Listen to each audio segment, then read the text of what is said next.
Did you know that sleep is so important for us that the Guinness Book of World Records has stopped taking entries for attempts to break the sleep deprivation record? This is an actual fact, and I learned this via this book, Why We Sleep by Matt Walker.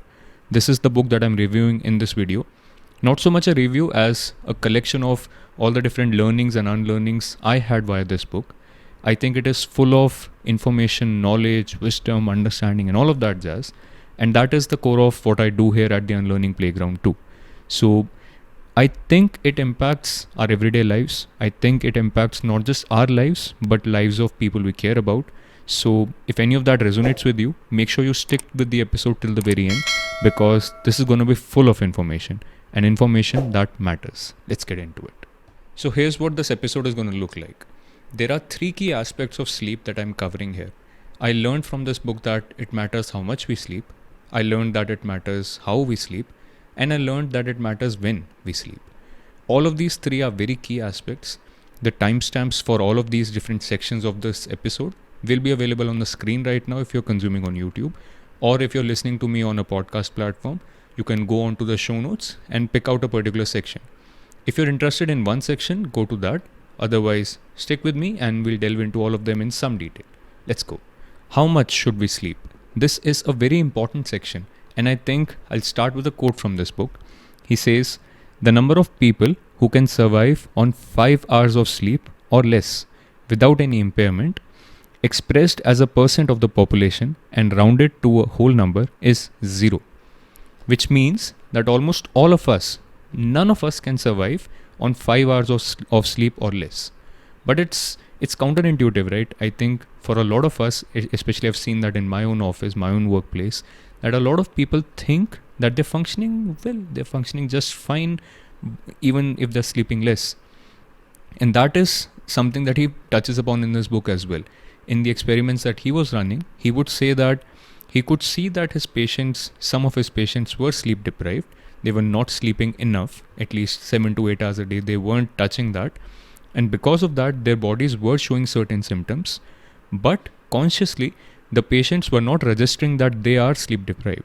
They would not feel that they were sleep deprived, which is kind of a mechanism of our body, in the sense that we adjust to the lower levels of energy that we have, the lower levels of alertness that we have, the more dependency on caffeine that we develop to actually function throughout the day, the more dependency on nicotine and alcohol that we develop to fall asleep during the night, etc. All of these things are actually symptoms that you are sleep deprived, in one manner of speaking. But our body adjusts to all of them, and you consciously start to feel as if, no, I'm not sleep deprived, it's only that these things are needed for me, etc. Right? But I think this book put it into perspective quite well for me, that his words were that every 16 hours that you have been awake, your body needs at least 8 hours of rest, 8 hours of good sleep, which means 7 to 8 hours is something that you can oscillate between. It's a gray area. You cannot put it into an objective number, right? That this is the amount of hours that everyone should sleep. But 7 to 8 hours is the general prescription. And he also mentions something that I love about this book. He says 7 to 9 hours of bedtime is must, which means that if you're going to sleep 7 to 8 hours, you need to give yourself that opportunity as well, because you might wake up during the night, you might have trouble falling asleep, especially when you've just been put into bed, etc. So 7 to 9 hours of bedtime and 7 to 8 hours of sleep is a must. And there is one more part that I've noted in this section itself, which is quite important. There are 2 parts of our sleep. One is REM sleep, rapid eye movement, and the next is non-REM sleep. Now, both of these parts I'm not going to go into too much detail. It's very technical, but it's just that your sleep goes on in cycles. Your sleep goes in cycles of, I think, 70 to 90 minutes each. And both of these phases of our sleep, REM and non-REM, keep alternating. The early part of our night is dominated by non-REM sleep, and then it goes on to REM sleep. But why I'm mentioning all of that is that I wanted to convey the point which I learned from this book, that both these kinds of sleep are important for us, equally important for us. And why I'm stressing on it is because I remember this from 10 odd years ago when I was in college. There was a friend of mine who was researching about sleep, and he had run into, I think, some articles or some videos somewhere of a guy telling that REM sleep is the only important part of the sleep, and non-REM was started to being vilified as if it's just a non-productive time that we are lying asleep in bed just waiting for REM sleep. And so there were experiments that even my friends were conducting to try to be more productive, in the sense that they'll only sleep when the brain is able to generate REM sleep, something of that sort. And I would want to just put this forward that this guy tells it very cleanly that this is absolutely wrong. Non-REM and REM are both important parts of our sleep, and we need both of them to function properly, mentally and physically. Okay, jumping on to the section of how we sleep and the importance of how we sleep. I loved this section of the book, especially the parts that I'm going to cover in this section of our video, because he broke two very specific myths for me here. The first myth that he broke was that people tend to plan their week, nowadays at least, assuming that they won't sleep enough throughout the week. They will be sleep deprived throughout the week because we have to be productive, right? And then you'll catch up on sleep over the weekend. And he absolutely shatters this myth by describing in much detail that your brain never gets to recover on lost sleep. So it doesn't work like that. Your brain can never catch up 100% on the sleep that you lost throughout the week. Of course, if you haven't slept enough, you will sleep more during the weekend, but that does not mean that you get to catch up on all the backlog of sleep, right? But having said that, even if you haven't been sleeping enough for all these years, all is not lost. You can start today. You will sleep more, at least when you start to sleep enough. But remember that your brain does not get to catch up on 100% of the sleep that it lost. But it's still important to realize that depriving yourself of sleep has a lot of dire consequences to our health, mentally, physically, emotionally, in every single aspect. So start today and sleep enough. And the next part that he talks about, the next myth that I would talk about, is a fact that people assume that if they have a couple of drinks before they're sleeping, they tend to sleep better. This is an absolute myth, and he shatters that too by describing that alcohol has actually been proven to disrupt sleep. But the fact is again that because we are unconscious, we start to assume that this is a good sleep. But that's not the case. There's a difference between being unconscious and being asleep, right? And he says that a good way to judge it is in fact that when you've woken up, if you feel anything other than refreshed, you did not have a sound sleep. And I think everyone will agree with me when I say that if you've had a night of heavy drinking and whatnot, the last thing you feel in the morning is actually refreshed, right? So alcohol is a major sleep disruptor. In fact, it disrupts your REM sleep a lot more than non-REM sleep. But we should try and avoid alcohol, especially during the night, and I would suggest avoiding it altogether. But there is one more thing that he covers. He says that exercising too late in the day can also disrupt your sleep. This was an eye-opener for me. I did not know this personally before having read this book, but he describes that while exercise, and timely exercise at that, is important for your sleep, exercising 2 to 3 hours before bedtime is already touching the limit. So do not exercise right before falling asleep, right before your bedtime. Well, okay, on to the topic of when we sleep. I think this is the most important part of this episode. I think that is why I was saving it for the last. Let's get into it. I think I'll start by telling you a fact that I learned from this book. He tells me that shift work has been classified by the WHO, by the World Health Organization, as a possible carcinogen, as a possible reason for cancer.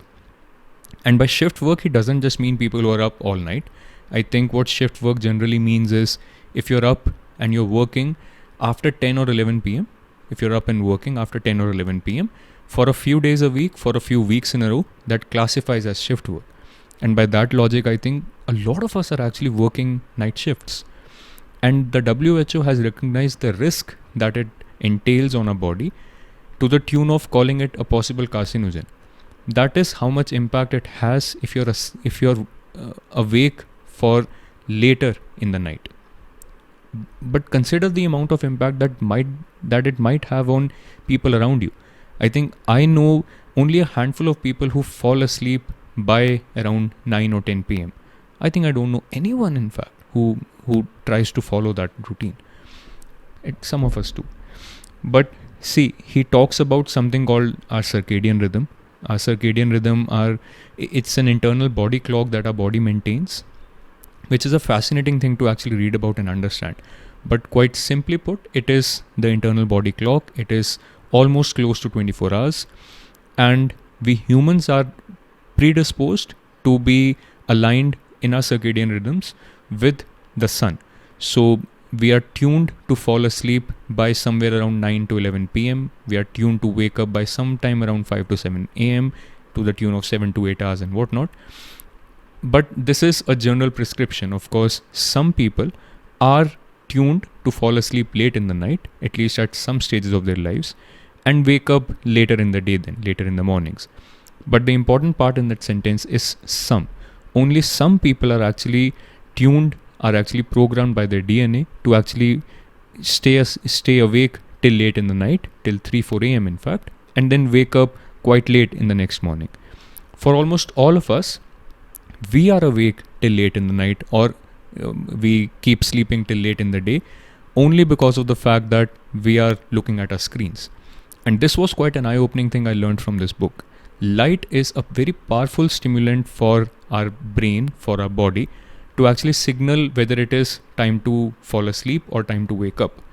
So if you are up after 10 or 11 p.m. and you're watching your screen, you're watching your phone or your laptops and whatnot, that is keeping you awake because it is giving your brain the signal that it's not yet time to fall asleep, right? And that is something that's completely in our control, right? But somehow we don't take charge of that.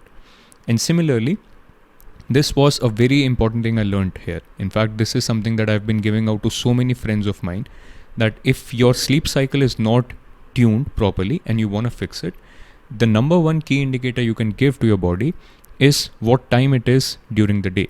So try and wake up around 6 or 7 a.m. around the time whenever it is sunrise in your wherever you stay, and watch the sunrise. Give your brain that signal that this is the time when we have to wake up. And slowly but surely, your circadian rhythm gets attuned to sunlight, to the natural sunlight. And that is when you're supposed to fall asleep and also when you're supposed to wake up. So sunrise and also sunset are both very powerful signals that you can give to your eyes, to your brain, in fact, via your eyes, that this is the time when we have to wake up and this is the time when we have to fall asleep. And then there are other signals too. We are creatures of habit. So timely workouts, timely meals, timely all kinds of breaks, all kinds of things that you do throughout the day. If you stick to a particular schedule, if you stick to a particular calendar, that helps to tune your circadian rhythm accordingly, and you tend to fall asleep and subsequently also wake up on time.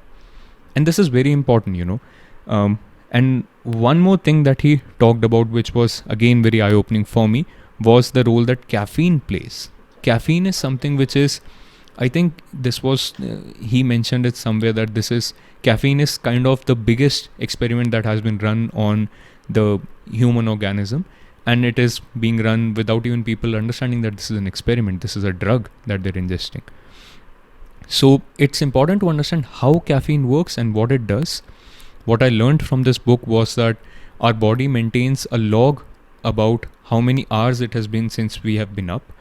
And caffeine kind of blocks that signal from our brain. So the moment you ingest caffeine, it kind of blocks that signal and your brain starts to feel as if you just woke up, which is why you feel energetic when you have just taken a shot of caffeine or ingested some coffee. But this is supposed to wear off. Caffeine, like any molecule, gets digested, and as soon as it gets digested enough, it's an avalanche of that signal to your brain, which is why you tend to get a caffeine crash. You tend to almost feel as if you have to sleep, otherwise you won't be able to function. And this is where it happens. This is where a lot of people, because we still have to be productive, they take up another shot of caffeine. And before you know it, you are so heavily caffeinated that you just cannot fall asleep, or you cannot work without ingesting more caffeine. This is how you get addicted to it, right? So something that he mentions in the book is that he does not vilify caffeine. Caffeine is a good stimulant for a lot of different aspects of our lives, but It's the amount of caffeine that you take and when you take it that's important. And as a general prescription, before your bedtime, 8 to 10 hours before your general bedtime is the cutoff time. You should not be ingesting caffeine after that. So tune it to your own particular bedtimes. But yes, having caffeine too late in the day can also impact when you sleep, what quality of sleep you get, or if you get to sleep at all. With that, we come to the end of this episode.